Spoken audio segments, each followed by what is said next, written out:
Portugali MM-ralli teine täispikk võistluspäeva lõppenud ja enne pühapäevast päeva juhib rallit Sébastien Ogier. Teisel kohal on Kalle Rompera, kes kaotab talle 27,6 sekundit ning kolmandal kohal Ott Tänak kaotusega Ogierile 36,1 sekundit ja Tänaku selja taga neljandal kohal Terino Vill, kes jääb omakorda Ottist maha 8,5 sekundit. No hommiku võis mõtelda, et kõik asjad kulgevad Ott Tänaku tahtmispidi. Pärast hommikust esimest kiiruskatset leidis ta sobiva variandi, kuidas Portugali teedel oma Hyundai'ga sõita ning hakkas edu konkurentide ees kasvatama. Parimal hetkel ulatus see juba ligi 15 sekundini ning kõik näis kulgevad Tänaku ja tema kaardilugeja Martin Järveoja tahtmist mööda. Kuid siis tuli see saatuslik päeva eelviimane kiiruskatse, kus poole kiiruskatse peal kadus autol roolivõim ja Tänak pidi tegema suuri jõupingutusi, et vähegi hooga lõpuni tulla ja lisaks veel sõita üks kiiruskatse samuti väga raske rooliga. Vaatame nüüd, mida Ott Tänak ise selle päeva kohta ütles. Et rooli latil lõi mingi klapi eest ära ja lõi õli välja, et arvatavasti üle rõhk või midagi. Eks seda näeb hiljem, aga jah, see nii-öelda juhtus hetkega ja seal mingi oma 10 kilti oli minna. Ja tee oli piisavalt katki ja ütleme nii, et see oli raskem, kui ma arvasin või siis ma olen vanem ja nõrgem, kui ma arvasin, aga igatahes oli nagu nii piisavalt raske, et ega ma nii-öelda palju rohkem ei suutnud. No, ütleme, vanasti roolivõimu autol polnud vist läbi selle roolivõimu, kui see ei tööta, ongi raskem seda rooli kruttida ka, kui oleks olnud vana kooli auto nagu Žiguli või mingi selline. Arvad, jah? Ja ma küsin, kas on või? Eks ta ikka on, jah. No, tervikuna kuni selle hetkeni oli ju päev suurepärane, võib ütelda, et kas see tänane päev andis sulle selles suhtes ikkagi sellise hetkelt vähem positiivse arusaama, et selle autoga on võimalik ikkagi kiiresti sõita ja sul on piisavalt kiirust, et siin esikoha eest võidelda? Tänastel teedel küll, jah, et sellised vähe liivased.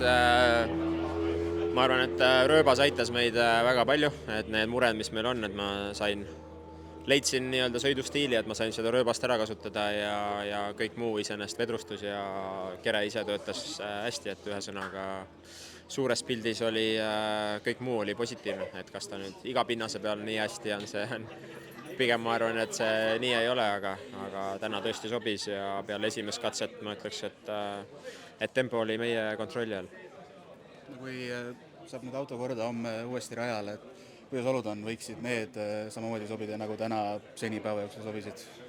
Ei tea, homme on erinevad katsed, et see pikem katse on pigem selline kõva pinnas, et kui hästi seal on, eks seda homme seal näeb, et teised katsed on sellised suht kiired, et jah, ma arvan, et tehniline lugu ja kus me oleme, ega seda täna ei oska ennustada.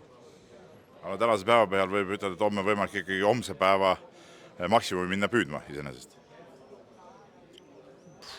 Ma ei tea, selles suhtes ennustamine on tänamatu töö ja ma arvan, et rallis ennustada ei ole mõtet ja ei ole ka võimalik, nii et mis ma oskan öelda. Nagu kuulda oli, siis Tänakul kiirust oli ja variandid, kuidas selle autoga kiiresti sõita, kõik on olemas. Kas see õnnestub nüüd ka pühapäevasel päeval uuesti esile tuua ja näiteks teise koha eest võidelda, see näitab juba võistluspäev, aga Hyundai'd tabanud häda, tõstatab jälle üles igivana küsimuse, et kas see ralliauto on ikkagi piisavalt töökindel, piisavalt hea, et sellega oleks võimalik võidu eest sõita. No Tänak ütles ka ju, et praegult leidis variandi, kuidas siin Portugali teedel sõita. Kas see igal pool mujal sobib, see ei ole teada ja kõik need tehnilised probleemid, mis on läbi hooaja autot kummitanud, löövad ka ju välja ja teevad selle võitluse kõrgete kohtade eest raskeks. WRC2 arvestuses on laupäevase päeva järel Romet Jürgenson 12. kohal, kaotab oma klassi liidrile 5 minuti 40 sekundiga. Aga selles klassis võib-olla kõige kurvem uudis tuli meie jaoks siis reede õhtul, kui selgus, et avarii teinud Robert Vilves ei saa täna superralli süsteemis jätkata, kuna auto oli saanud päris palju kannatada ja seda ei saadud ka õigel ajal kätte kraavist. Ja nii selguski, et tuleb võistlus pooleli jätta. Georg Linnamäe jätkas täna superralli süsteemis, oli päeva kokkuvõttes, kui ainult seda päeva arvestada 8, aga kokkuvõttes on ta tagapool ja suurde mängu enam ei sekku, aga vaatame nüüd vahepeal, mida Roomet Jürgenson siis tänasest päevast ja sellest rallist siiamaani on arvanud. 2 päeva Portugal rallit sõidetud ja WRC2 arvestuses 12. koht ja kaotus siin üle 5 minuti, et kuidas sa nüüd 2 päeva hindad ja seda vahet siis oma klassi parimatega? Selles on ikkagi arengut näha, mis on positiivne, et oleme saanud ikkagi alla sekundi kilomeetrile ja mingi katse isegi olime 0,8, et mis on arvestades kõiki asjaolusi üsna okei tulemus juba ja ma arvan, loodame, et saame homme veel sammu edasi teha ja siis tegelikult mingitel pikematel katsetel juba olime ka Lubeele üsna lähedal, et palju on veel negatiivset, mida tuleb muuta, enesekindlust napib paljudes kohtades samamoodi üle nagu Raffi sektsiooni, et sealt enesekindlalt läbi minna, aga areneme. No kuidas sa tänaseid kiiruskatseid teid hindad näiteks võrdluses eilsega, et olid need sinu jaoks juba siis natuke mugavamad, kas see tuli sellest, et tee paremini sobis või tuligi sellest, et sa olid juba oludega harjunud ja see enesekindlus oli ikkagi natukene grammi võrra parem?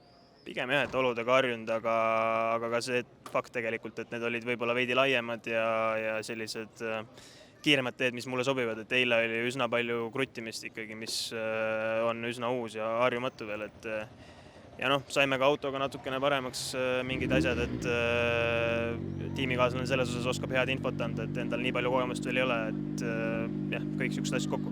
Kas autoga on ikkagi natuke peavalu, et seda saada siin enda jaoks heaks?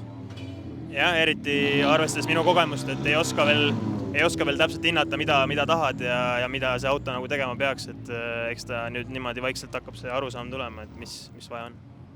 No homme ka veel päev, seal on legendaarsed kiiruskatsed, legendaarsed hüpped seal lõpus, et mis emotsiooni või julgusega sinna näiteks Fafé katse lõpuhüppele lähed?